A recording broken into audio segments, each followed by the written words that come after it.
How can you make the iPhone apps close themselves at a specific time? So that is a very distinct question, but let me try to help you out with that as much as I can. If you are new here, make sure you subscribe so you never miss videos like this one. So it depends obviously on the scenario, but let's say that you have an app open throughout the whole day. Perhaps you have a phone on the display, or I don't know what happens, but you want the app to be closed at a specific time. And for that, we need to utilize the Apple Shortcuts app, which is likely part of your iPhone already, but if not, you can get it for free on the App Store. And in here, we need to at first set up a shortcut.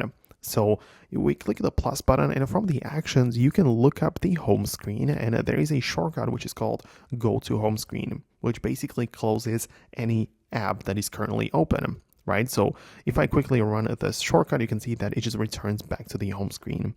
And right now, in order for this to be triggered or enabled at a specific time, we need to set up the automation. So we switch from the shortcuts to the automations, and we're going to set up a new one. And essentially, we're going to set it up for or based on a time of the day or some different things which you can like turn on, right? That there are more combinations. Like you can, for example, choose the time of the day. And you can see that I choose it to be at, I don't know, like at 9 p.m. or whatever, right? And then you perhaps want to repeat it a daily, weekly, or monthly, whatever. But you can choose the days when you want it to happen. Then you click on next and you set up the automation. So at that particular time, the shortcut which returns you from any app to the home screen will be used, will be started, and it's going to come back based on when you set it up to be.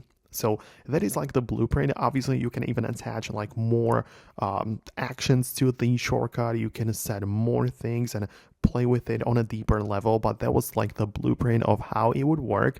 Let me know in the comments below if you managed to find what you needed. I really hope I could help. But for now, that's it. Hit the thumbs up and subscribe for more so you never miss tutorials and similar videos like this one.